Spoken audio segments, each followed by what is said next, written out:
வாழ்க வளமுடன். வாழ்க வளமுடன். தேங்க்யூ. ஸோ வரவேற்புரை உங்களை எல்லாரும் நீங்க தான் என்ன வரவேற்பீங்கன்னு நினைக்கிறேன். வாங்க மேடம் சொல்லிட்டு லேட்டா வந்து சாரி ஃபாதர். நச்சிந்தனை வட்டம் உங்களுக்கு எல்லாம் தெரிஞ்ச விஷயம், உலகத்துக்கே தெரிஞ்ச விஷயம். நச்சிந்தனை வட்டம் easy yoga studio and Sri Bala yoga studio சேர்ந்து இன்னைக்கு பொங்கல் விளையாட்டு அதுலேயும் ஒரு புத்துணர்வு தர மாதிரி நிறைய கேம்ஸோட எப்பவுமே சர்டிஃபிகேட் மட்டும் கொடுத்தா உங்களுக்கு ஞாபகம் இருக்காது, மறந்துடுவீங்கன்னு சொல்லிட்டு இந்த நாளை நீங்கள் மறக்கக்கூடாதுன்றதுனால தான் பாலன் சார் இவ்வளோ ஒரு கலை நிகழ்ச்சியோட உங்களுக்கு அதாவது உங்களை உற்சாகப்படுத்துற விதமாக கல்ச்சுரல் ப்ரோக்ராம் மாதிரி கொடுத்து ஒரு காலேஜ் லெவலில் உங்களை கொண்டு வந்திருக்காரு. ஸோ காலேஜில் தான் பார்த்தீங்கன்னா வந்து கல்ச்சுரல் ப்ரோக்ராம் நடத்தி அதுக்கப்புறமா சர்டிஃபிகேட் கொடுப்பாங்க. அந்த மாதிரி உங்களுக்கு யோகரத்ன அவார்ட்ஸ் வாங்க முகத்தில் பாருங்க எவ்வளோ பெருமிதம் பாருங்க.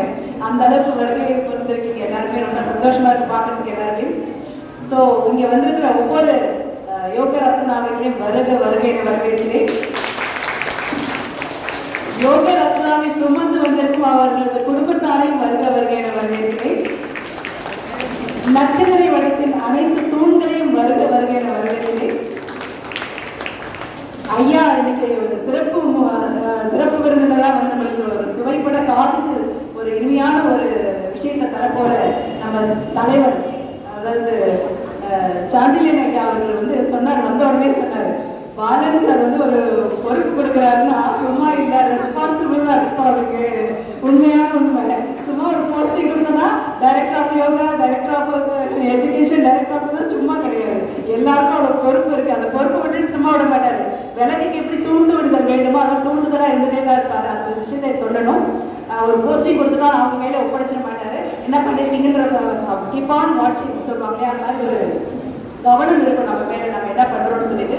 அந்த வகையில இன்னைக்கு எல்லாரையும் எங்களால ஒருங்கிணைத்த பாலன் சாரை வருக வருகிற வரவேற்கிறேன். சார் நீங்க அங்க உட்கார ப்ளீஸ் கம் சார், வாங்க சார். அண்ட் ஸோ எங்களுக்கு எப்பயுமே எங்களுக்கு மேடம் சார் பாலன் சார் சொன்னாரு, மேடம் உங்க பையனுக்கு ஒரு பேங்க்ல அக்கௌண்ட் ஓப்பன் பண்ணுங்க, அந்த நம்ம பேங்க் இருக்கு, அந்த உரிமையா சொல்ற நம்ம பேங்க் சொல்றதா சிட்டி நம்மளோட சிட்டி யூனியன் பேங்க், அந்த சிட்டி யூனியன் பேங்க் தலைவர் அவர்களை வருக வருகிற வரவேற்கிறேன். அடுத்தது கேப்டன், ஷிப்புக்கு கேப்டன் வேணும், அந்த மாதிரி நம்ம நச்சிந்தனை அவர்கள் ஒரு கேப்டன் பாருங்க, பாருங்க. இது வந்து காசு கொடுத்த கூட்டம் இல்லை, தானா சேர்ந்த கூட்டம் இருக்கு. காசு கொடுத்தா கூட இந்த அளவுக்கு கிளாப் பண்ண மாட்டீங்க யாரும். அவங்க மேல காட்டின அன்பால கிடைக்கிற ஒரு கூட்டம் அது. ஸோ அந்த ஒரு விஷயத்துக்காக தான் காட்பாடியிலேருந்து அந்த ட்ரெயின் கிளம்பி இங்கே வந்துருக்கு. ஸோ காட்பாடியிலேருந்து வராங்கன்னா பெரிய விஷயம் இல்லை. அன்பால எல்லாரையும் கவர்ந்து இருக்கிற தங்கம் யாருன்னா எங்க கலைச்சல் அக்கா, அவங்க வரவேற்கிறது.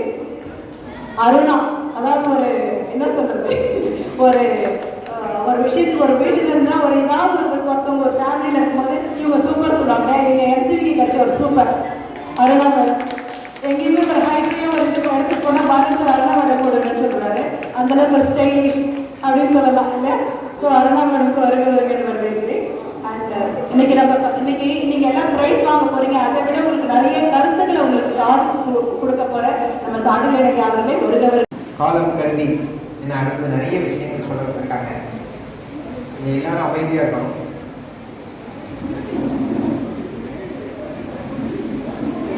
பாலசாண்டிலியனை பத்தி சொல்லணும்னா இந்த 7 நிமிஷம் முடிஞ்சிடும், 7 மணிக்கு முடிஞ்சிடும்.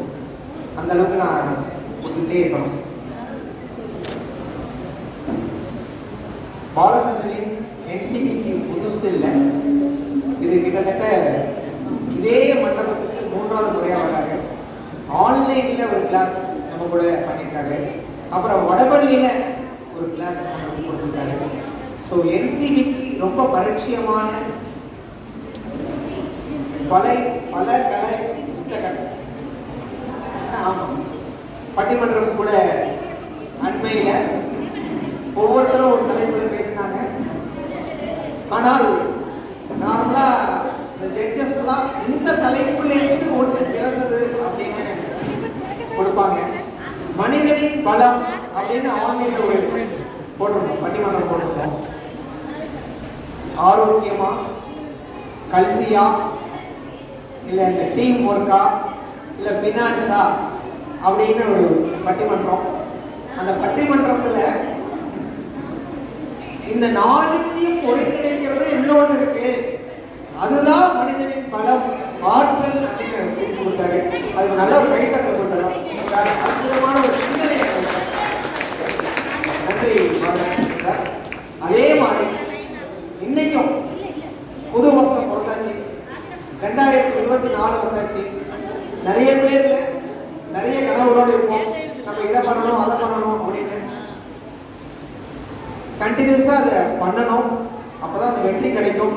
அதை பற்றியெல்லாம் பேசுறதுக்காக முனைவர் திரு கே பாலசாமி அவர்களை அன்போடு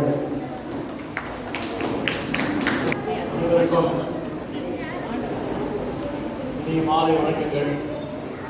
133வது மாத நிகழ்ச்சியை நற்சிந்தனை வட்டம் ஏற்பாடு செய்திருக்கிறது. எல்லாருக்குமே என்னுடைய புத்தாண்டு நல்வாழ்த்துக்கள். Happy new year to all of you. God bless you and happy Pongal in advance to you.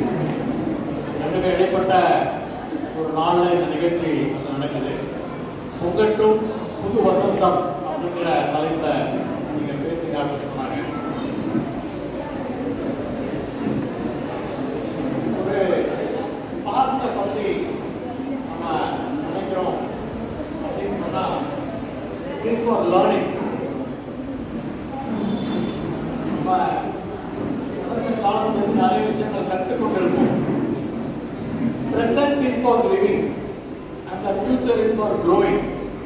எதிர்காலம் என்பது ஒரு வளர்ச்சிக்கானது, இந்த நிகழ்காலம் என்பதுதான் நாம் வாழ்வதற்கானதுன்னு சொல்லுவோம்.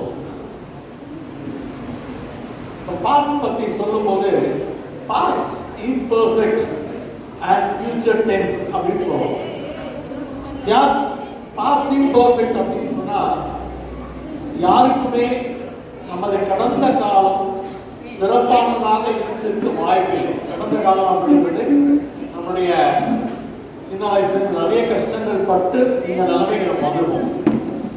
அதாவது என்ன சொல்லுவாங்கன்னா பீயிங் டு பிகமிங் அப்படிம்பாங்க. எப்படி ஒரு களிமண் ஒரு பானையாக மாறுகிறதோ அது மாதிரி அந்த ஒரு ப்ராசஸ் மூலமாகத்தான் நாம் இங்க கடந்து வந்திருக்கிறோம். அப்படி பார்க்கும் பொழுது ஃபியூச்சர் டென்ஸ் யாருக்குமே நம்மளுடைய எதிர்காலம் எப்படி இருக்கும்னு தெரியாது. அதுல ஒரு டென்ஸ் அப்படின்னு சொல்லும்போது ஒரு பயம், நம்ம அறியாத ஒரு பயம் நம்மளுக்கு இருந்துகிட்டே இருக்கும். So what will the new year brings அப்படின்னு சொல்லும் போது 366 ஆப்பர்ச்சுனிட்டிஸ் சொல்லலாம். அதுல 7 ஆப்பர்ச்சுனிட்டிஸ் முடிஞ்சு போச்சு. ஸோ 366 மைனஸ் 7 எவ்வளோ? 359 பாக்கி இருக்கு. ஸோ இந்த வருஷம் லீப் இயர்ங்கிறதுனால ஒரு நாள் கூட போயிருக்கு. பொதுவாக எல்லாருமே இந்த புது வருஷம் வரும்போதெல்லாம் நிறைய லட்சியங்களை உருவாக்கி கொள்வது வழக்கம். அதுல நனவாக்குவதில் நிறைய விஷயங்களை போட்டு விட்டுருவாங்க. எப்படியான ஒரு யதார்த்தத்தை உருவாக்கலாம் அப்படின்னு பார்க்கும்போது யதார்த்தமாக நீ நேச்சுரல், எட்டாத நிலவை எட்டி பிடிக்கும் கனவுகள் நமக்கு வேண்டாம். எது நம்மளால முடியுமோ அதை பற்றி யோசிக்கலாம், அதை பற்றி நம்ம திட்டமிடலாம். போகாத ஊருக்கு வழி கேட்கக்கூடாதுன்னா நெக்ஸ்ட் இயர் பார்த்தீங்கன்னா டிக்ளேர், வெளிப்படுத்தும். இந்த லட்சியங்களை தான் நான் அடைய போகிறேன் அப்படின்னு மனசுக்குள்ள புதைக்காம மற்றவங்களுக்கு தெரிவிக்கணும். எப்படி தெரிவிக்கிறோம் இந்த காலத்தில்? அது நம்மளுடைய ஃபேஸ்புக் மூலமா, வாட்ஸ்அப் மூலமா, நம்ம ஸ்டேட்டஸ் மூலமா, இல்லை செல்ஃபில் எடுத்து ஓட்டலாம், இல்லை மற்றவங்களுக்கு அதை ஷேர் பண்ணலாம். அது மாதிரி நிறைய விஷயங்கள் போயிடும். அப்போ என்ன ஆகுதுன்னா நமக்கு ஒரு பொறுப்பும் கடமையும் உண்டாகுது. ஒரு பெரிய பட்டியல் வேண்டாம், அது இதுக்கு பல்வேறு பட்டியல் நமக்கு ஒரு மூளை. நமக்கு ஒரு சமயம் என்ன பண்ணணும்னா ஒரு சமயத்தில் ஒரு விஷயத்துல தான் நம்மளால கவனம் செலுத்த முடியும். ஸோ ஒன்றே செய்க நன்றே செய்கன்னு வச்சுக்கலாம். சுய சந்தேகம் வேண்டாம், செல்ஃப் டவுட் இருக்கும். இதெல்லாம் நம்மளால முடியுமா அப்படின்னு எதுக்கெட்டாலும் நெகட்டிவா சிந்திக்கிறது அது மாதிரி இல்லாம ஒரு தயக்கம் இல்லாம முற்றிலும் எது முடியுமோ அதை பத்தி நம்ம சிந்திக்கணும். தியானம் அப்படிங்கிறது ரொம்ப சிறந்த விஷயத்துல நம்ம நற்சிந்தனை வட்டம் வலியுறுத்தி சொல்லிக் கொண்டே இருக்கிறது. ஸோ தியானம், உடற்பயிற்சி, யோகா, இது வந்து நாம் செய்யக்கூடிய நேரத்துக்கான செலவு கிடையாது, முதலீடு, இன்வெஸ்ட்மெண்ட். அண்ட் பலன்கள் பற்றிய கனவு, இதை செஞ்சா என்ன நடக்கும் அப்படிங்கிறத ஒரு கிரியேட்டிவ் விசுவலைசேஷன் சொல்லுவாங்க. நம்ம அந்த தியானம் செய்யும் பொழுது ஒரு வீடு கட்டுறதா இருக்கலாம், படிப்பு முடிக்கிறதா இருக்கலாம், காலேஜ் சேர்றதா இருக்கலாம், வேலைக்கு போகிறதா இருக்கலாம், ப்ரமோஷனாக இருக்கலாம், அதை அடைந்தால் யாருடன் நாம் சந்தோஷப்பட போகிறோம், எப்படியான ஒரு வெற்றி நமக்கு கிடைக்க போகிறது, இது மாதிரி நம்ம இருக்கலாம்ன்றதை யோசிக்கலாம். ஆகவே எப்படி எப்படிலாம் சிந்திக்கணும் அப்படின்னு யோசிச்ச போது ஒரு சில பேர் எப்படி யோசிச்சிருக்காங்கன்னு பார்த்தீங்கன்னா, சேவ் 1 lakh போன வருஷம் 1ஆம் தேதி எழுதி வச்சிருக்காங்க டைரியில். அப்புறம் 31 டிசம்பர் முடிஞ்சோடனே மறுபடியும் 1ஆம் தேதி பிறந்தது இல்லையா, அப்போ எடுத்து பார்க்குறாரு, அவரே கடைசி 3 டிஜிட் அடிச்சுக்கிறாரு, சேவ் 100 rupees, அவ்வளோதான் முடிஞ்சிருக்கு அவரால். அப்புறம் பை அண்ட் ஆப்பிள் வாட்ச் அப்படின்னு போன வாட்டி டைரியில் எழுதி வச்சிருக்காரு.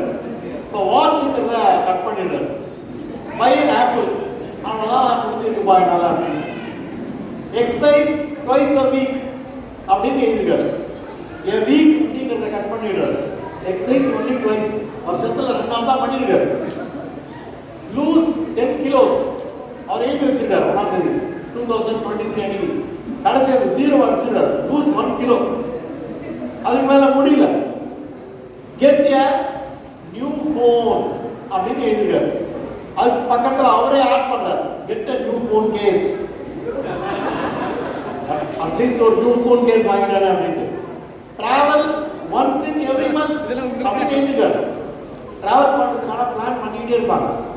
என் ஒய்ஃப் கூட வந்திருக்காங்க, எங்களுக்கு கல்யாணம் ஆகி 32 years ஆகுது. நிறைய பிளான் பண்ணுவோம், உங்க ரிலேட்டிவ் வீட்டுக்கு போகலாமா, எங்க ரிலேட்டிவ் வீட்டுக்கு போகலாமா, கோயிலுக்கு போகலாமா, அது எல்லாமே மாயாலே வட சுட்டு எங்கேயுமே போக மாட்டோம்.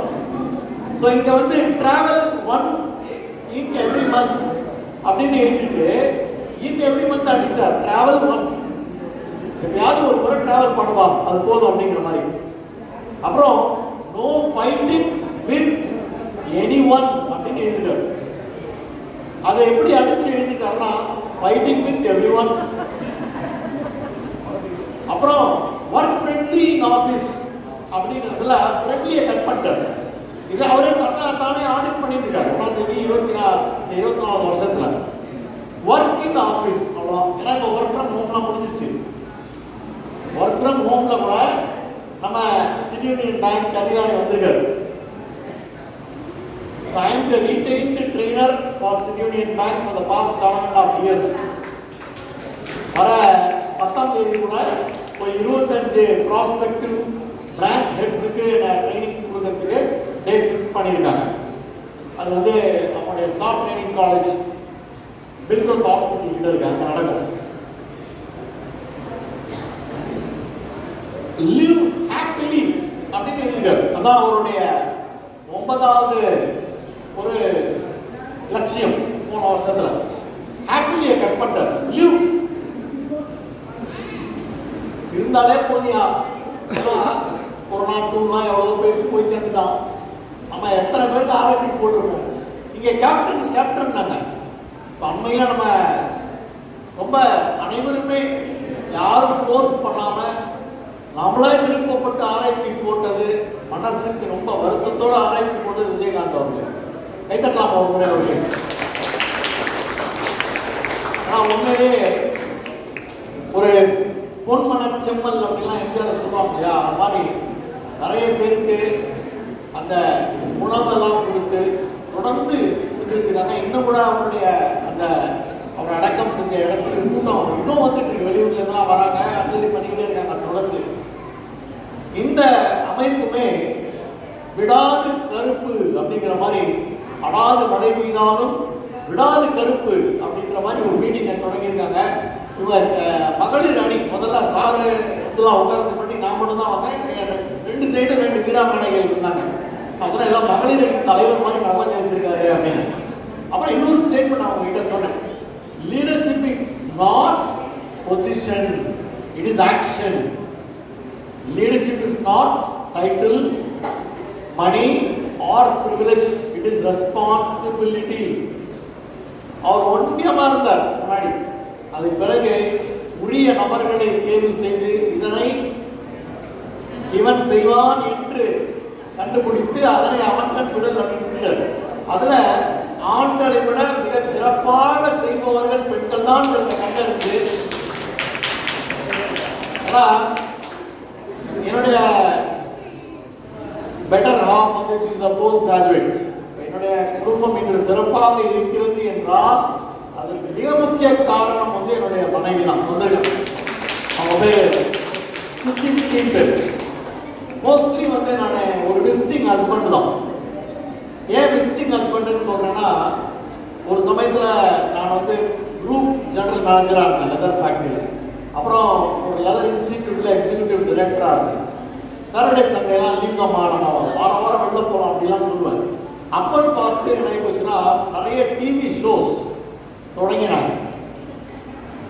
ஜோசார் வச்சு, டிஎன் சேஷன் வச்சு, அபசோம் ராம்ஜி, சிவசங்கரி, இந்த மாதிரி எல்லா டாக் ஷோஸ்லையும் நான் தான் அசிஸ்டன்ட் டைரக்டரா இருந்தேன். ஸோ போறதுக்கான ஒரு சந்தர்ப்பமே கிடையாது. வீட்டுக்கு வெளியிலே சுத்திட்டு இருப்பேன். எப்பயாவது வீட்டுக்கு வருவேன், ட்ரெஸ் மாற்றிப்பேன், சாப்பிட்டு தூங்குவோம். இது மாதிரி ஒரு விசிட்டிங் ஹஸ்பண்டா இருக்கும்போது பொறுப்புகளை ஏற்றவர் என்னுடைய மனைவி.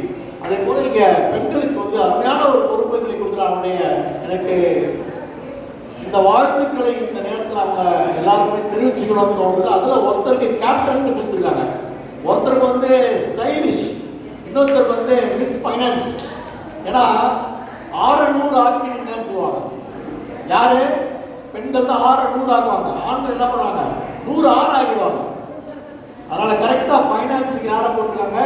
லேடிஸை போட்டுருக்காங்க. இப்போ நிறைய மிஸ்டேக்குகள் பண்ணதுனாலதான் போன வருஷம் டைரியில இவ்வளவு கரெக்ஷன் வந்தது. 9 ஸ்டேட்மெண்ட்ஸ் எழுதி 9 ஸ்டேட்மெண்ட்ஸ்க்குமே கரெக்ஷன். அப்ப என்ன பண்ணணும்னு பாத்தீங்கன்னா, look at a mistake just as a mistake. தவறை தவறாக பாருங்கள், அவ்வளவுதான். Not as my or his mistake.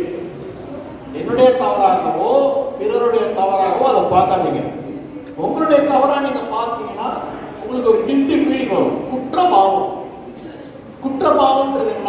இப்படி பண்ணிருக்கலாமே. ஒரு மிஸ்டர் சாதாரணம் ஒருத்தர் இருந்தார். அவர் ஒரு சாதாரணமான ஊர்ல பிறந்தாரு. அவங்க அப்பா ஒரு சாதாரண வேலை பார்த்துட்டு இருந்தார். அதனால அவங்க சாதாரண பள்ளிக்கூடத்துல சேர்த்தாங்க. சாதாரண பள்ளிக்கூடத்துல சேர்த்ததுனால சாதாரணமான மார்க் தான் வாங்க, நிறைய மார்க்லாம் வாங்கல. அப்புறம் அவரை சாதாரண காலேஜில் சாதாரண படிப்பில் சேர்த்தாங்க. அதுக்கேற்ற ஒரு சாதாரண வேலை கிடைச்சிது. சாதாரண வேலை கிடைச்சதுனால ஒரு சாதாரண ஒய்ஃப் தான் கிடைச்சாங்க. ஒரு ஸ்பெஷல் ஒய்ஃபு, அசாதாரணமான ஒய்ஃப்லாம் கிடைக்கல. இப்படியே லைஃப் போயிட்டே இருக்கு. ஒரு நாள் அவருக்கு வயசாயிடுச்சு, கடமைகள்லாம் கூட முடிக்கல. அப்படியே அவருடைய டெத் பெட்ல இருக்காரு. ஒய்ஃபை கூப்பிட்டு ஒரு 6 வார்த்தைகள் கொண்ட ஒரு வாக்கியத்தை சொல்றாரு. என்ன சொல்லியிருப்பார் அப்படின்னு நீங்க யோசிக்காண்டா. நானே சொல்லிட்டேன், நமக்கு நேரமே இல்லை, இன்ட்ராக்ஷன்லாம் பண்ணுறதுக்கு நமக்கு நேரம் கொடுக்கல. யாரு? பாலன் சார். நீங்க வேற 30 மினிட்ஸ்ல முடிச்சிருக்கு சார் அப்படின்றது. என்ன சொல்றாங்க அப்படின்னா, இன்னும் நன்றாக உழைத்திருந்தால் சிறப்பாக நான் வாழ்ந்திருப்பேன். இதை விட நான் நல்லா உழைச்சிருந்தா சிறப்பா வாழ்ந்திருப்பேன். எப்ப சொல்றாரு? டெத் பெட்ல சொல்றாரு. அது ஒரு கில்ட்டி ஃபீலிங். அந்த கில்ட்டி ஃபீலிங்கோட நம்ம யாருமே இருக்கக்கூடாது. அப்ப என்ன பண்ணணும்ன்றதை நம்ம புரிஞ்சுக்கணும். அதுக்கேற்ற திட்டங்களை நாம் விட வேண்டும். அப்போ எப்படியான ஒரு பிளானை பண்ணணும் அப்படின்னு பார்க்கும்போது, அண்மையில எனக்கு ஒரு புத்தகம் பரிசாக கிடைச்சது. அந்த புத்தகத்தை இன்னும் முழுசா படிச்சு முடிக்கல. 40 பக்கம் தான் படிச்சிருக்கேன். புத்தர் உங்க எல்லாருக்கும் தெரியும். மிகச்சிறந்த ஒரு விஷயம் அவருக்கு கிடைச்சது. ஒரு போதி மரத்தடியில போய் உட்கார்ந்தாரு. அவருக்கு ஞானம் கிடைச்சதுன்றாங்க.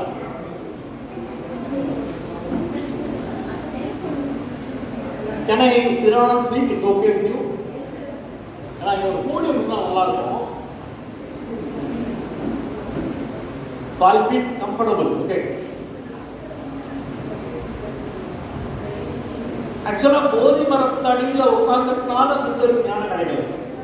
அவருக்கு ஞானம் கிடைச்சதுனால அந்த மரம் வந்து போதி மரமா மாறிடுச்சு. அந்த போதி மரத்தை நிறைய பேர் வாங்கணும், அது வெளியில உட்காரணும் அப்படின்லாம் நினைச்சாங்க. புத்தருக்கு வந்து ஒரு பிரதர், அவர் பேரு தேவதத்தான் பேர். அவர் என்ன பண்றாரு அப்படின்னா ரொம்ப பொறாமப்படுறாரு. நீங்க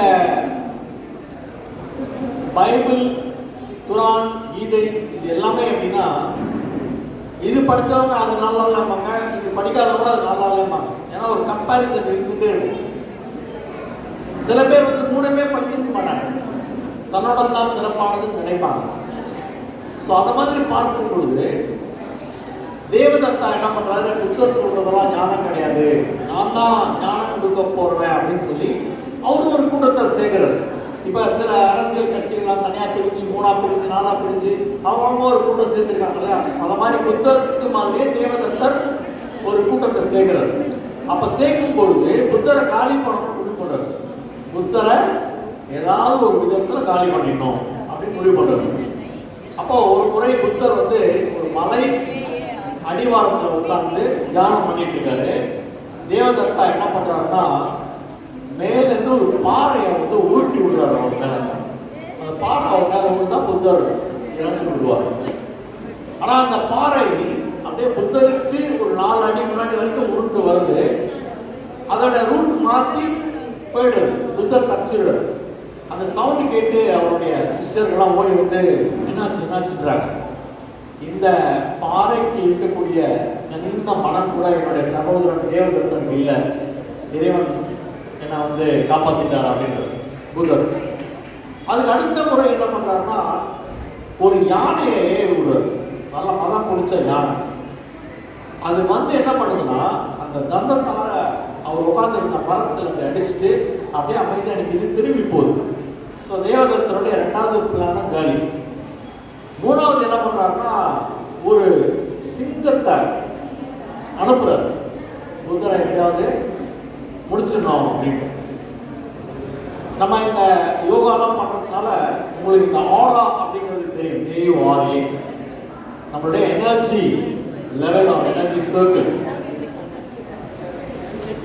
நம்ம ஏன் 2 வார்த்தை முக்கியமான வார்த்தை, ஒன்று வந்து சத்சங், இன்னொன்று தர்ஷன். சத்சங் அப்படின்னு ஏன் சொல்றோம், பஜகோவிந்தங்களோட வரும். சத்சங்கத்வே நிசங்கத்துவம், நிசங்கத்வே நிர்மோகத்துவம், நிர்மோகத்வே நிச்சலத்துவம், நிச்சலத்துவம் ஜீவன் முக்திலாம் சொல்றோம் இல்லையா. அப்போ அந்த சத்சங் அப்படிங்கிறது என்னன்னா நல்லவர்களின் கூட்டம். அதனாலதான் இது நற்சிந்தனை வட்டம். நல்லவர்களுடைய சிந்தனை எப்படி இருக்கும், நற்சிந்தனையா இருக்கும். அந்த பாசிட்டிவ் வைப்ஸ்ல நம்ம இருந்தோம்னா நமக்கு பாசிட்டிவ் வைப்ஸ் வந்து கிடைக்கும். நெக்ஸ்ட் என்னன்னா தர்ஷன். இப்போ ஒரு ஆசிரமத்துக்கு போறோம் இல்லை கோவிலுக்கு போறோம்னா அங்க வந்து ஒரு பாசிட்டிவ் எனர்ஜி, அந்த எனர்ஜிக்குள்ள நம்ம இருக்கும் பொழுது எப்பவுமே நமக்கு பாசிட்டிவான விஷயம் தான் கிடைக்கும். அப்படி அங்க வந்த சிங்கம் என்ன பண்ணுது அப்படின்னா புத்தருடைய அந்த ஆராக்குள்ள என்ட்ராயிடுச்சு. அப்படியே அமைதியா மண்டி போட்டு ஒரு ஒபீடியன்ட் ஸ்டூடெண்ட் மாதிரி அந்த சிங்கம் உட்காந்துருச்சு. ஸோ தேவதத்தருடைய அந்த பிளான் அவுட் ஆயிடும். ஸோ யாராலும் யாரையும் அழிக்க முடியாது அப்படிங்கிறத ப்ரூவ் பண்ணக்கூடியவர்கள் தான் புத்தர், மகாவீரர் போன்றவர்கள். மகாவீரருடைய ஆறாலாம் எப்படி இருக்குன்னா கிட்டத்தட்ட 450 கிலோமீட்டர் அவர் நடந்தார்னா அங்க இருக்கிற வைல்ட் அனிமல்ஸ்லாம் அமைதியா இருக்கும். அந்த மாதிரி ஒரு ஆறாவை வந்து அவர் வச்சிருந்தார். இது ஒரு அப்ராக்சிமேட்டா சொல்றாங்க, யாரும் அதை போய் அளக்கல அவருடைய ஆறா. இப்பெல்லாம் நம்ம நிறைய மாஸ்டர்ஸ்லாம் அளந்தெல்லாம் காட்டுறோம், இப்போ 6 அடி டெவலப் பண்ணோம் அப்படிலாம் சொல்லுவாங்க.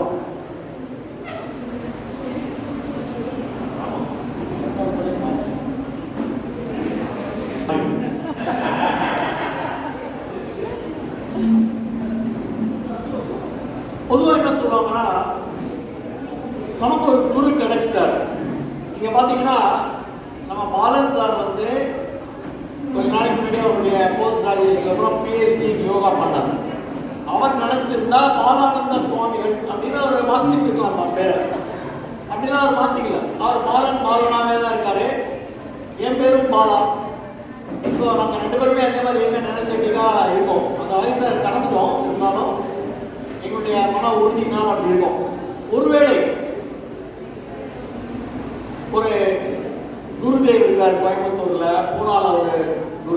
இருக்காரு. சப்போஸிங் அவரை கூடயே இருக்கணும்னு நினைக்கிறாங்க. ஒரு பெண் என்ன நினைக்கிறா, யூஎஸ்ல இருக்கா, ஒரு மிகப்பெரிய குருவை சந்திக்கணும் அப்படின்னு சொல்லிட்டு கனவு காட்டுறா. ரொம்ப மகிழ்ச்சியா இருக்கா. அவர் கிளம்பி வரான் எங்க, அவருடைய ஆசிரமத்துக்கு. வந்த உடனே குரு கவனிக்கிறாரு, அந்த பெண் வந்து அவ்வளவு சந்தோஷமாவே இல்லை. கொஞ்சம் இந்த சலனங்களை குறைச்சா அவங்க காதல் விடும். அதாவது whenever you are silent you will be able to listen. Silent and listen வந்து ஒரே எழுத்துக்களை கொண்ட இருவேறு வார்த்தைகள், ஜம்பிள்டு அப்படின்னு சொல்லுவாங்க. எப்பெல்லாம் நம்ம அமைதியா இருக்கோம் அப்ப நம்ம காதல் நடந்து விடுவோம். when you listen you learn more. வேற வழி கிடையாது உங்களுக்கு. நான் இந்த மாதிரி வந்து 4 பேர் இருக்கிற ஆடியன்ஸ்லயும் பேசியிருக்கேன், 4000 பேர் பேசியிருக்கேன், 10,000 பேர் ஆடியன்ஸ்லயும் பேசியிருக்கேன். சில சமயம் என்னுடைய சந்தர்ப்பத்தினால கடிகாரத்தை பார்க்க முடியாம கேலண்டரை பார்ப்பேன். வந்து பக்கத்துல வந்து ஒருத்தர் நிற்பாரு. சரி முடிக்க சொல்றாரு போல இருக்கு, முடிச்சிருக்கேன் சார் அப்படின்னு. இல்ல இன்னும் 4 பேர் பேசுறதுக்கு இருக்காங்க, அதையும் நீங்க கேட்டுட்டு தான் போறீங்க, அதுல ஒருத்தன் தான் நான் அப்படின்றாரு. அந்த மாதிரி நான் பேசி முடிச்சப்பறம் நாங்க நிகழ வேண்டிய நிகழ்ச்சிகள் நிறைய இருக்கு. ஸோ அந்த குரு வந்து அந்த பெண்மணிகிட்ட சொல்றாரு, நீ சந்தோஷமாவே இல்லையே அப்படின்னு. இல்லை, நான் உங்களை மாணவிகள் கனவில் இருந்தேன், மிகவும் மகிழ்ச்சியாக இருந்தேன். அப்போ அந்த குரு சொல்றாரு, உன்னோட கனவு முடிஞ்சிருக்கு, இப்போ நீ கனவு வாழ்க்கையில் இருக்க, நிஜ வாழ்க்கையில் இருக்க. ஸோ நீ சந்திச்சதுனால உனக்கு மகிழ்ச்சி போகக்கூடாது. மகிழ்ச்சி ஆக்சுவலாக ரெட்டிப்பாயிருக்கணும், அது ஆகலை. என்னன்றதை கண்டுபிடிக்கிறது. அது மாதிரி இன்னும் சில டிவோட்டிஸ் வந்துட்டாங்க, குருவை பார்த்தா இன்னும் அந்த கேள்விகள்லாம் கேட்கணும் அப்படின்னு நினைச்சு சுத்திக்கிட்டே இருக்காங்க. அது குருவுக்கு தெரியுது அவரோட ஞான திருஷ்டியில. ஆனா அவங்க எந்த கேள்வியுமே கேட்கல. ஏன்னா அந்த குரு இருக்கக்கூடிய ஆசிரமத்திலேயே 2 நாள் 3 நாள் 4 நாள் 10 நாள் தங்கிட்டே இருக்காங்க. அவங்களுக்கு தேவையான விடைகள் தானாகவே கிடைத்து விடுகிறது. எந்த கேள்வியும் அவங்க கேட்கல. அதே போலத்தான் இந்த கூட்டத்தில் கலந்து கொள்வோருக்கும் பல விடைகள் தானாகவே கிடைக்கும். எந்த விடையும் நான் சொல்றதுக்காக இங்க வரல. ஸோ நீங்க ஒரு பாண்டேஜ் எப்பவுமே வச்சுக்காதீங்க உங்க குருவோட. ஏன்னா அந்த குரு என்பவர் இன்று இருப்பார், நாளை இல்லாமல் இருப்பார். அப்ப என்ன ஆகிடும்னா ஒரு டிபெண்டன்சி இருக்கு நம்மளுக்கு. எதுவாக இருந்தாலும் அவரை கேட்டுதான் செய்யணும், எதுவாக இருந்தாலும் அவர் சொல்றது மீறி நான் செய்ய மாட்டேன் அப்படிங்கிறச்ச நம்மளுடைய சுய சிந்தனையை சுய சந்தேகத்தின் அடிப்படையில் நாம் செயல்படாமல் இருந்துள்ளோம். அண்டத்தில் இருக்கிறதா பிண்டத்தில் இருக்கிறதுமாங்க. கடவுளுடைய அம்சம் அந்த குருவிடம் இருக்கிறது என்றால் கடவுளுடைய அம்சம் உங்ககிட்ட இருக்கு. அப்போ நீங்க எதையும் தேட வேண்டாம். பணத்தை தேடியோ வீடு வசதி அந்த மாதிரிலாம் தேடியோ பல்வேறு வெற்றிகளை தேடி நீங்க அடைய வேண்டிய அவசியம் கிடையாது. எல்லாமே உங்களுக்குள் இருக்கக்கூடிய ஒரு விஷயத்தை நீங்கள் உணர்ந்து கொண்டால், அந்த இறைத்தன்மையை உணர்ந்து கொண்டால் அதெல்லாம் தானாகவே உங்களுக்கு கிடைக்கும் அப்படின்றத இந்த விஷயத்தை நீங்க வந்து புரிஞ்சுக்கணும்.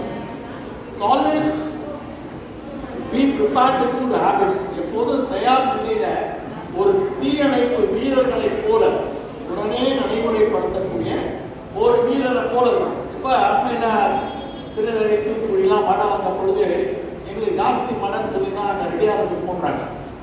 எவ்வளோ ரெடியாக இருந்தாலும் 90 சென்டிமீட்டர் மழையை நம்மளால எதிர்கொண்டு அனைவரையும் நம்மளால காப்பாற்றிட்டு முடியாது. நம்ம சொல்றோம், நம்ம யாரும் பிளேம் பண்ணிட்டோம்னா தப்பிச்சுக்கிறதுக்காக சில விஷயங்கள் நம்ம சொல்றோம், யார் வேலை அந்த பழியை போடலாம் அப்படின்னு. இயற்கையுடைய ஒரு சீற்றம் அதுக்கெல்லாம் அப்பாற்பட்டது.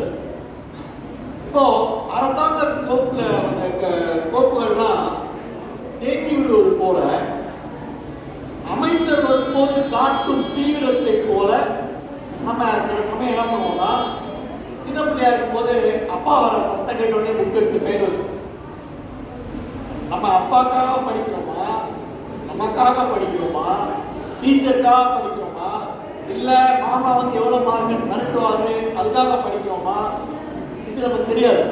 ஆபீஸ்லயும் அதே மாதிரிதான். இப்போ ஒரு போட் ரேஸ் நடக்குது கேரளாவில் வச்சுக்கோங்களேன். ஒரு போட் வந்து ரொம்ப ரொம்ப வேகமா ஓடிட்டே இருக்கு.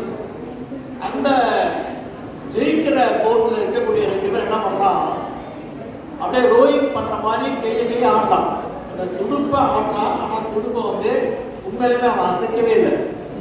அவன் என்ன நினைச்சிட்டு இருக்கான், நல்லா தானே போயிட்டு இருக்கு, நான் வேற தேவையில்லாம இதுக்கு என்னோட எஃபோர்ட் எனர்ஜியை வேஸ்ட் பண்ணணும்னு நினைக்கிறான். ஸோ அப்படி இல்லாம இருக்கிற ஒவ்வொருத்தருமே தன்னுடைய பங்களிப்பை கொடுப்பதற்காக தன்னுடைய குழந்தைகளோட கணவன்மாரோடு வந்திருக்கிறீங்க. ஒரு நண்பர் எனக்கு சொன்னார், நீங்க இந்த வருஷம் 1ஆம் தேதியிலிருந்து 5ஆம் தேதி வழக்கமா நடக்கிற வாக்கிங் பார்க்குக்கு போகாதீங்க, ரொம்ப கூட்டமா இருக்கும். என்ன சார் இப்படி சொல்றீங்க, ரூட்டை மாற்றி வேற எங்கேயா போங்க. இல்ல இந்த வருஷம் நடக்கணும்னு எல்லாருமே 1ஆம் தேதி ஜனவரி எழுதினவங்களாம் 5 நாள் நடந்துட்டு இருப்பாங்க, அதுக்கப்புறம் நிப்பாட்டிடுவாங்க. 6ஆம் தேதி போனீங்கன்னா பார்க் ஆஸ் யூசுவல் காலியாக தான் இருக்கும், நீங்க பாட்டுக்கு நடக்கலாம், you will be very comfortable. 5 நாள் வரைக்கும் தான். அதனால தான் நம்ம என்ன சொல்றோம்னா ஹேபிட் ஃபார்மிங்னு சொல்றோம். ஒரு 21 டேஸ் நம்ம தொடர்ந்து பண்ணினா அது நம்ம பிராக்டிஸ் ஆகிடும். இங்கே வந்து நம்ம ஃப்ரீ யோகா காலையிலேயும் கொடுக்குறோம், மாலையிலையும் கொடுக்குறோம். ஒன்ஸ் நம்ம கலந்துக்கிட்ட ஆரம்பிச்சிட்டோம்னு சொன்னால் will be obsessed with it. அதில் கலந்துக்கலன்னா ஒரு மாதிரியான ஒரு விஷயம் இருக்கும். இப்போ முக்கியமாக நம்ம சின்ன சின்ன விஷயங்கள் நம்ம செய்யலாங்க. மக்களை பார்த்து நாம் புன்னகைக்கலாம், தெரிந்தவரோ தெரியாதவரோ. ஆனால் உள்ள நுழைமதியை வாங்கன்னு சொல்லி புன்னகைக்கிறாங்க, வேற்றிலை போடுறாங்க, ஒரு பானகம் சுட்டு காப்பி ஒன்று கொடுத்தாங்க, அந்த உபசரிப்பு, அந்த ஒரு ஸ்மைல், வாங்க தெரிஞ்சவங்க வாங்கன்னு சொல்லி ஹேண்ட் ஷேக்லாம் பண்ணாங்க. இதை நீங்கள் தொடர்ந்து இந்த வருஷம் ஃபுல்லாக பண்ணுங்க. ஏன்னா whatever we give it comes back to you. நீங்கள் முறைச்சிங்கன்னா உங்களை திருப்பி முறைப்பாங்க, நீங்கள் புன்னகைத்தால் உங்களை திருப்பி புன்னகைப்பாங்க. ஒய்ஃப் என்ன பண்ணலாம் அப்படின்னா ஹஸ்பண்டுக்கு ஹெல்ப் பண்ணலாம். உப்பா பண்ணுறதை விட்டுட்டு ஏன்னா உப்பா பண்ணலாம். ஹஸ்பண்ட் எப்படி ஹெல்ப் பண்ணலாம் அப்படின்னா பாத்திரம் தேய்ச்சி கொடுக்கலாம், துணி உடச்சி கொடுக்கலாம், குழந்தைங்களை பார்த்துக்கலாம், அது மாதிரியான ஹெல்ப். இப்போ நிறைய சாதனை பண்ணுறோன்னு ஒரு வாட்டி எழுதி வச்சிருக்கீங்க அப்படின்னா இந்த எவரெஸ்ட் ஏறது அது மாதிரிலாம் சாதனை தேவையில்லை. இப்போ ஒரு கத்தி இருக்கு அப்படின்னா அதனால கனியையும் மறுக்க முடியும், ஒரு கழுத்தையும் மறுக்க முடியும். ஒரு தீக்குச்சி இருக்குன்னா ஒரு விளக்கையும் ஏற்ற முடியும், ஒரு காட்டையே கொளுத்த முடியும். அப்படித்தான் நம்மிடம் இருக்கக்கூடிய நிமிடங்கள். ஒரு நாளைக்கு 1440 நிமிஷம் இருக்கு. ஒரு 15 மினிட்ஸ் அதில் நீங்க ஒதுக்கிட்டீங்க அப்படின்னு சொன்னா 1% of the total day's time. 15 minutes is equal to 1414 போடுங்க, 1% தான் வரும். ஆல்மோஸ்ட் லெஸ் தேன் 1% வச்சுக்கலாம். அந்த 15 மினிட்ஸ் நம்ம செலவழிச்சாலே போதும், தாமாகவே நாம் ஜீர்க்க ஆரம்பித்து விடுவோம். தாமாகவே நமக்கு நல்ல நல்ல விஷயங்கள் கிடைக்க ஆரம்பிச்சிடும். ஸோ இந்த சின்ன சின்ன சந்தோஷ பொட்டலங்கள் நம்ம டெய்லி பேக் பண்ணி நீங்கள் வச்சுக்கோங்க மனசுக்குள்ள. அது பெரிய பெரிய சந்தோஷங்களை நமக்கு கொடுக்குன்னு சொல்கிறாங்க.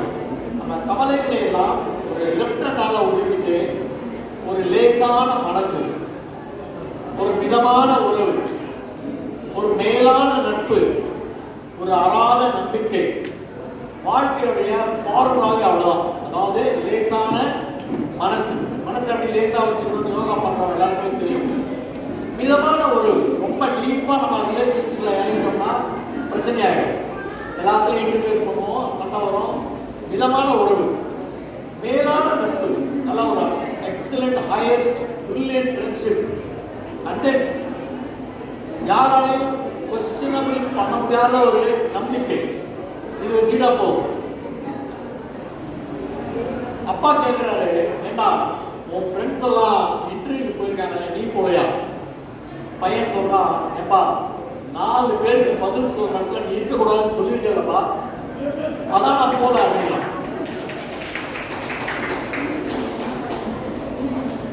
முக்கியமா பாத்தீங்கன்னா ஐ வாண்ட் டு ரீச் தேர் அப்படின்னு ஏதாவது ஒரு லைனை வரைஞ்சு வச்சிருப்பீங்க. இப்போ இருக்கிறத விட பெட்டரான ஒரு விஷயம், இதை விட பெட்டர், அது வீடா இருக்கலாம், பணமா இருக்கலாம், whatever it is. But when you reach there, you realize the fact there is no there. அந்த இடத்தை அடைந்தவுடன் அந்த இடம் இல்லை, அதை விட உயரமான இடம் நம்ம கண்ணில் படும். அப்போ அந்த இடத்துக்கான முயற்சியை தான் நம்ம பண்ணிட்டு இருக்கோம். So even finishing line is amazingly the new beginning line. So நம்ம எந்த லைன்ல போய் finishing line நினைக்கிறோமோ அந்த முடிவுதான் புதிய தொடக்கமாக மாறுகிறது. அப்ப போன வருஷத்தோடைய முடிவுதான் இந்த வருஷத்துடைய புதிய தொடக்கமாக மாறி இருக்கிறது. அது புது வசந்தம் உங்களுக்கு கொடுத்துருக்காரு. இந்த மாதிரி யோசிச்சுட்டே இருக்கிற ஒரு சீடன் என்ன பண்றாரு, குரு வந்து கேட்கிறான் நிறைய கொஸ்டின்ஸ். அப்போ அவர் என்ன சொல்றாரு, இந்த பக்கத்துல இருக்கிற பேலஸ் இருக்கு, நீ போய் அங்க ஒரு நாள் தங்கிட்டு ராஜா மீட் பண்ணிட்டு வான்னு போறாரு. இவன் உள்ள வரான், பார்த்தா ஃபுல்லா பாட்டு, டான்ஸ், கூத்து, நிறைய மதுபானங்கள், என்னென்ன எதிர்பார்க்காத விஷயங்களாக இருக்கு. ராஜா வந்து பார்க்கிறாரு, இவன் நான் இங்க ஞானம் பெறுவதற்காக குருவிட கேட்ட, குருவிட அமைச்சிருக்காரு, இங்க நடக்கிற விஷயமே வேறையா இருக்கேன்னு சொல்லி கிளம்ப எத்தனைக்கிறான். அதை ராஜா கவனிச்சிருக்காரு. ஆமா, நீ கிளம்பு, கிளம்பாத, நைட்டோட தங்க சொல்லியிருக்காங்கன்னு எனக்கு தெரியும். You stay here, have your food. நீ நடந்து வந்திருப்ப, ரொம்ப களைப்பா இருந்திருப்ப, தாசமத்திலிருந்து ரொம்ப தூரத்துல நடந்து வந்திருக்க. ஒரு ஆளை கூப்பிடுறாரு, இங்க எப்படி நம்ம இந்த டை கட்டிட்ட சார் இருக்காரு, அவர் பேர் என்ன, குணசேகர், எங்களுக்கு ஒரு சுண்டலை கொண்டு கொடுத்து, நெல்லிக்காய் சார் ரொம்ப நல்லா இருக்கும், இங்க சாப்பிட்டு வீடு எடுத்து போய் சாப்பிட்டு சுட்டு காப்பி எப்படின்னு. அதை போல ராஜா வந்து ஒரு பொறுப்புகளை ஒப்படைக்கிறார். இந்த பையனை நல்லா கவனிச்சுக்கப்பா அப்படின்னு best of the best food அவனுக்கு கொடுக்குறாங்க. அந்த பேலஸ்லயே மோஸ்ட் லக்ஸூரியஸ் ரூம் அதை அவனுக்கு கொடுக்குறாங்க. போய் படுத்துக்கிறான். அவனுடைய தலையை குடித்து பார்க்கறான், தலைக்கு மேல ஒரு கத்தி இருக்கு. அந்த கத்தி வந்து ஒரு மெல்லிசான நூலால கட்டப்பட்டிருக்கு. அந்த கத்தி காத்துல அசைஞ்சா கூட இவன் மேல விழுந்துடும் இவன் தலையில. அவ்வளவுதான், இவன் கதை முடிஞ்சிருக்கு. நைட்டு ஃபுல்லா இவன் தூங்கவே இல்லை. அப்போ அவனோட ரூம் வந்து காலையில ஒரு நாக்கிங் சவுண்ட் கேட்குது. ராஜா தான் வந்திருக்காரு. குட் மார்னிங், எப்படி இருக்கீங்க, நல்லா தூங்கினீங்களா, உங்களை நல்லா கவனிச்சுட்டாங்களா எங்க ஆட்டுகள்? தூங்கவே இல்லை சார் அப்படின்னு. ஏன் கேட்கிறான் ராஜா, கேட்கிறார். சொல்றான், தலைமையில ஒரு நூல்ல கத்தியை கட்டி வச்சிருக்காங்க சார், அது எப்போனா என் தலையில வீடு போயிடுங்க சார், எப்படி சார் எனக்கு தூக்கம் வரும் அப்படின்னு. அப்ப அவர் சொல்றாரு, என் பேர் ராஜா, நான் இருக்கிற இடம் பேலஸ், எல்லா வசதிகளும் இருக்கு, ஆனா என்னோட தலைமையில உங்க தலைமையில கட்டி இந்த நூலோட வெள்ளிய நூல், அதுல ஒரு கத்தி என் தலைமையில நிக்குது. அதை வச்சுதான் நான் இங்க வாழ்ந்து கொண்டிருக்கிறேன், பல சவால்களை சந்தித்துக் கொண்டிருக்கிறேன். அப்போ நமக்கும் கீழே உள்ளவர் கோடி, நினைத்து பார்த்து நிம்மதி தேடு. கை தட்டலாமா? நம்மளுடைய கம்பேரிசனே என்னன்னா, என்கிட்ட இது இல்லை, என்கிட்ட அது இல்லை. நீங்க ஒரு கார் ஒன்று போகுது, ஃப்ரெண்டோட கார், பைபிள்ல சொல்றாங்க, அந்த காரை நீங்க பார்த்துட்டு எவ்வளவு பேர் கார்ல போறோம் அப்படின்னு நினைச்சாலே அந்த காரை மனதளவில் நீங்க திருடியவர் ஆகிறீர்கள். ஒருத்தரோட ஒய்ஃப் ரொம்ப அழகா இருக்கா. எப்பவுமே மோகன சுந்தரம் அடிக்கடி ஜோக்கில் சொல்லுவார், நம்ம கல்யாணம் அப்புறம் தான் பக்கத்து வீட்டு மாமியார் அழகா இருக்கிறதெல்லாம் நம்ம பார்ப்போம். எந்த பேர் தான் நம்ம கல்யாணத்துக்கு முன்னாடி இவங்களை பார்க்கவே இல்லை அப்படின்னு. அப்படி நீங்கள் இன்னொரு ஒரு மனைவியை பார்த்து பொறாமைப்பட்டால் என்ன ஆகும்? நீங்க அந்த மனைவி மீது ஆசைப்பட்ட பாவம் உங்களை வந்து சேரும். அப்ப உங்களுக்குள்ள இருக்கிற விஷயத்தை மட்டும் நீங்க பார்த்தா போதும். So let us remove hatred, jealous, grudge, animosity, greed from our dictionary. அதை நம்ம எதை வச்சு ரீப்ளேஸ் பண்ண போறோம்? Love, commitment, support, compassion, honesty and contentment. Contentment அப்படிங்கிறது என்னன்னா, போதும் என்ற மனமே பொன் செய்யும் வரும். நீங்க போதும் போதும் நான் நிற்க வேண்டாம், அடுத்தடுத்த இலக்குகளை நோக்கி போலாம். ஆனால் அந்த பேராசை பெருநஷ்டம்ன்ற இடத்துக்கு நம்ம போயிடக்கூடாது. ரொம்ப முக்கியமான ஒரு விஷயமா இருக்கு. நிறைய பேருக்கு இன்னைக்கு நிறைய இடத்துல சாப்பிடணும்னு ஆசை இருக்கு. அதனாலதான் இன்னைக்கு எங்க பார்த்தாலும் ஹோட்டல்ஸ், வெஜிடேரியனா இருக்கா, நான் வெஜிடேரியனா இருக்கா, ஞாயிற்றுக்கிழமைனா அந்த பிரியாணி கடை அப்படி கூட்டம். மிட் நைட்ல கூட பிரியாணி கொடுக்கலாம், ஒன்று வாங்கினா 2 பிரிக்கலாம், பக்கெட் பிரியாணி. ஒருத்தன் என்ன பண்றான், அவங்க பொண்ணு சமைக்கிறது குப்பை மாதிரி இருக்கா அப்படிங்கிறான். மாமியார்ட்ட போய் சொல்றான், உங்க பொண்ணு சமைக்கிறது குப்பை மாதிரி இருக்கு. மாமியார் சொல்றா, நான் தான் அவளுக்கு சுத்தமா சமைக்க வராதுன்னு ஏற்கனவே சொல்றேன். சுத்தமா குப்பையா இருக்குன்னு சொல்றாங்க இல்லையா, அவ சுத்தமா சமைக்க வராது அப்படின்னு சொல்லியிருக்கான் முன்னாடி. அதே மாதிரி ஒரு பாடகர் ஒவ்வொரு கச்சேரியும் பயந்து பயந்து பாடுறாரு. ஏன் இப்படி பயப்படுறாருன்னு கேட்கிறான். பாட்டு நல்லா இருக்குமா அப்படின்னு. இல்ல நல்லா வரணும் தான். அதே ஒரு சங்கடத்துல தான் நான் உட்கார்ந்துருக்கேன். ஏன்னா எனக்கு கொடுத்த நேரம் ஏற்கனவே முடிந்து கொண்டிருக்கிறது. வெற்றியாளர்கள் நாற்காலியில் ஓய்வெடுப்பதில்லை. தமது நற்பணிகளில் அவர்கள் கனவுகளோடு உழைக்கி கடப்பாடுகளோடு விழிக்கிறார்கள். அவர்கள் கனவுகளோடு உழைக்கி கடப்பாடுகளோடு விழிக்கிறார்கள். They sleep with dreams and wake up with commitments. அந்த கனவை நனவாக்க வேண்டும் அப்படிங்கிற ஒரு விஷயம். இப்ப நம்ம முக்கியமா நம்ம பண்ண வேண்டியது என்னன்னா, கொஞ்சம் முன்னாடி சாப்பாடை பத்தி சொன்னேன் இல்லையா, we have to go through digital diet. Digital diet அப்படிங்கிறது என்னன்னா, இப்ப நம்ம சமச்சீர் உணவுன்னு சொல்றோம்.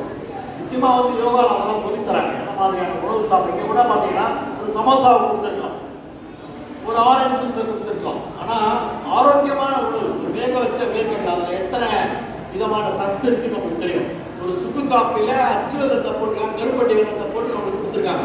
ஸோ அந்த உடலுக்கு தேவையான உணவுன்னு பார்க்கும் பொழுது மனதுக்கு தேவையான விஷயம் தான் டிஜிட்டல் டயட்.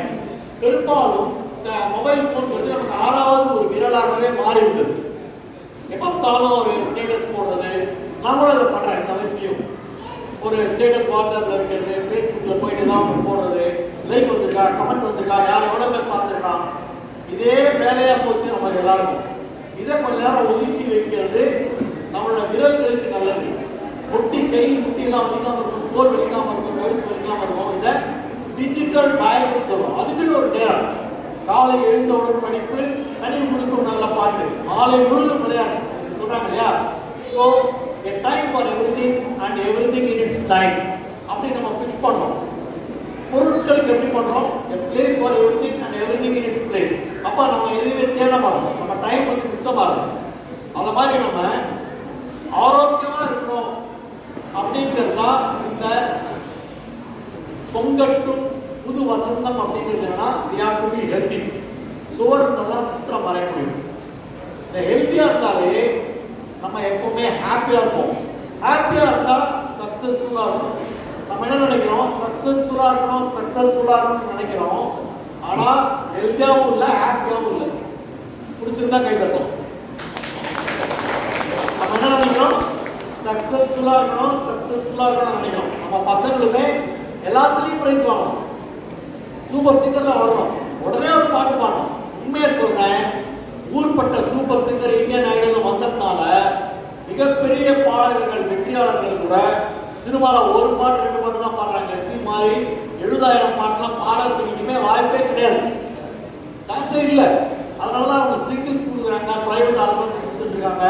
ஸோ அவரை மாதிரி இவர் வரணும், இவரை மாதிரி அவர் வரணும்னு நீங்க நினைக்காதீங்க. அது முக்கியமா என்னன்னா, மனசை நம்ம ஆரோக்கியமா வச்சுக்கணும். அப்ப என்ன பண்ணணும், ஆரோக்கியமான வாழ்க்கை முறை, ஆரோக்கியமான உணவு, ஆரோக்கியமான உறவு முறை, ஹெல்தி ரிலேஷன்ஷிப், ஆரோக்கியமான பழக்க வழக்கங்கள். ஏர்லி பேர்டுன்னு சொல்றாங்க இல்லையா. எப்பவுமே நான் வந்து மேஷராசி, வருஷம் வேற வேற பதம் சொல்லுவாரு. செல்வின்னு சொல்லிட்டு, செல்வி நல்லா சொல்லுவாரு, யதார்த்த ஜோசியர், பதார்த்த ஜோசியர்பாங்க. அவரை தான் முதல்ல பார்த்தேன், அவர் வீடியோ தான். எனக்கு பார்த்தீங்கன்னா கடந்த 6 வருஷமா சொல்லிட்டு இருக்காரு, நீ சூரிய உதயத்தை பார்த்தால் உனக்கு வெற்றிக்கிறார். நான் இன்னும் சூரிய உதயத்தையே பார்க்கல 6 வருஷமா. அந்த அளவுக்கு நான் லேட்டா தூங்கி லேட்டா வீழ்ச்சிட்டு இருக்கேன். ஸோ அந்த பழக்க வழக்கத்தை நாம் மாற்ற வேண்டும். ஹெல்தி ஹேபிட்ஸ்க்கு நம்ம கண்டிப்பா வந்தே ஆகணும். அப்ப என்ன ஆகும், நமது வாழ்க்கை ஒரு ஆரோக்கியமான வாழ்க்கையாக மாறும். இப்போ நம்ம ஒரு முடிக்கிற இடத்துக்கு வந்துடுவோம். We are here to conclude now. வாழ்க்கையினும் கடலிலே மூழ்கியே தவிக்கிறே, வாழ்க்கையினும் கடலிலே மூழ்கியே தவிக்கிறே, காத்திடவா என்று அழைத்தேனே, காத்திடவா என்று அழைத்தேனே, கந்தா கமரா கதிர்வேலா என்னிடம் வரமனம் இல்லையா, வரம் தர மனமில்லையா, வரமனம்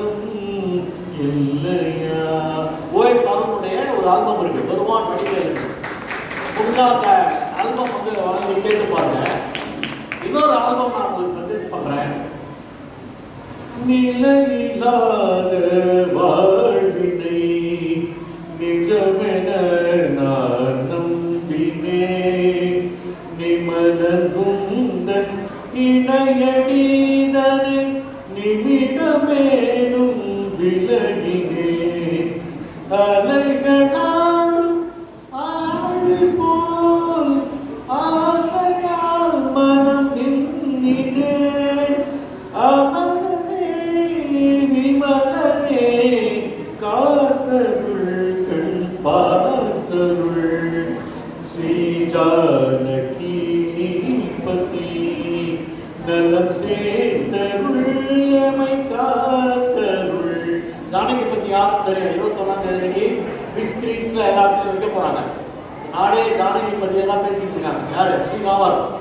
இந்த ஆல்பம் யாருன்னு பார்த்தீங்கன்னா ரமேஷ் விநாயகம் அவர்கள் இசையமைப்பாளர். அவரே பாடல்கள் எழுதி அவருடைய முதல் ஆல்பம் கிட்டத்தட்ட 35 வருஷம் 40 வருஷத்துக்கு முன்னாடி எஸ்பிபியை பாட வச்சிருக்காரு. அது எப்பவுமே ஸ்பாட்டிஃபைல போனீங்கன்னா நீங்க ஆல்பம் வாங்க வேண்டாம், ஃப்ரீயாவே கேட்கலாம். நீங்க நிறைவாக உங்களுக்கு நான் சொல்ல வரக்கூடிய ஒரு பாடல் என்னன்னா, பிரம்மானந்தர் அப்படின்னு ஒருத்தர் பஜனை எழுதியிருக்காரு. भवसागर का जल तरण कठिन है, भवसागर का தேவன் மீது நம்பிக்கை, நமக்கு வழிகாட்டும் குரு மீது நம்பிக்கை. இதை வச்சா கண்டிப்பாக 2024 வசந்தம் மட்டுமே இருக்கும். வசந்தங்கள் வாழ்த்தும் பொழுது பூவானே இளையுதிர் காலம் முழுதும் குரு காத்துக் கொண்டிருக்கிறார். அந்த குருவை நம்புவோம், கடவுளை நம்புவோம்.